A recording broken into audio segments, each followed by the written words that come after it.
কি প্ল্যান চলেন দেখি একটু।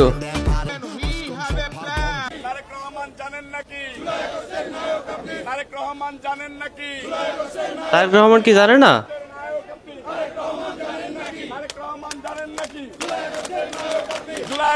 কি একটা অবস্থা ভাই, নায়ক নাকি তারেক রহমান জুলাই আগস্টের, কিন্তু তারেক রহমানের জানে না, উনি জানিয়ে দিচ্ছে।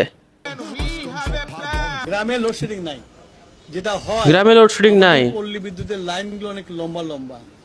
তো যদি ফল্ট হয়ে যায়, বিদ্যুৎ ট্রিপ করলে ওই ফল্ট লোকেট করতে তার টাইম লাগে, সেই জন্য বিদ্যুৎটা আসে না।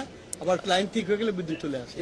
মন্ত্রী সাহেবের কথায় আমি একমত। রাতের মধ্যে 15 থেকে 20 বার কারেন্ট যায়, তার মানে 15 থেকে 20 বার লাইন ফল্ট হয়ে যায়। তো আপনাদের লাইনম্যান কেন চেঞ্জ করেন না? লাইনম্যান চেঞ্জ করেন, যারা লাইনে ভালো কাজ করে তাদেরকে দেন। এত ফল্ট হয় কেন?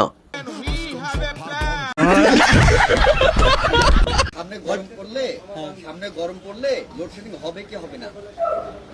তুমি এখান থেকে বেরিয়ে গেলে তুমি বাঁচবে না মরে বলতে পারবা না, আপনাদের কি বলতে পারবে কিনা সেটা তো আলাদা বিষয়। না, এটা আলাদা।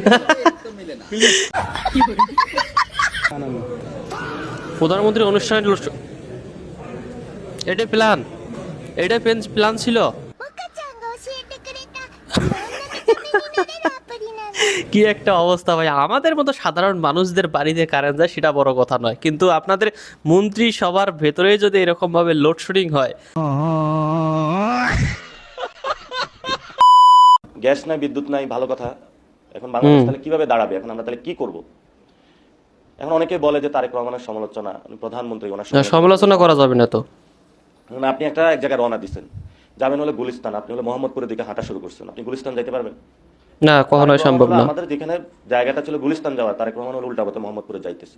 না আমরা বলি ভাই এদিকে না গুলিস্তান, বলে যে না এদিকে গুলিস্তান যাবো। বলছে কে বলছে তোমাকে? সালাউদ্দিন আমাকে বলছে।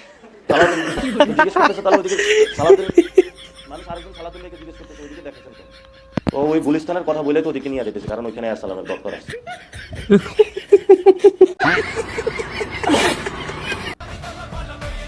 স্যালুট আপনাকে বস।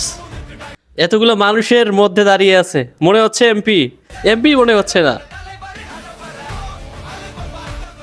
আপনার কাছে এই লোকটাকে কেমন লাগে অবশ্যই কমেন্টে জানান।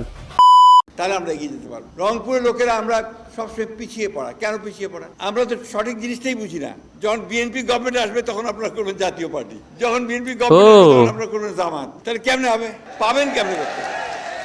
আমি কথাটা এই জন্য বলছি যে আপনাদেরকে বাস্তবটা বুঝতে হবে। তার মানে রংপুর পিছিয়ে থাকার কারণ এইটা আজকে শুনে জানতে পারলাম। মানে আমরা রংপুরের মানুষ পিছিয়ে আছি শুধুমাত্র এই কারণে, আমরা সঠিক পথে আছি। তাহলে আমরা রংপুরের মানুষ যারা সঠিক পথে থাকে তাদেরকেই ভোট দেই, আমরা সরকার থেকে ভোট দেই না।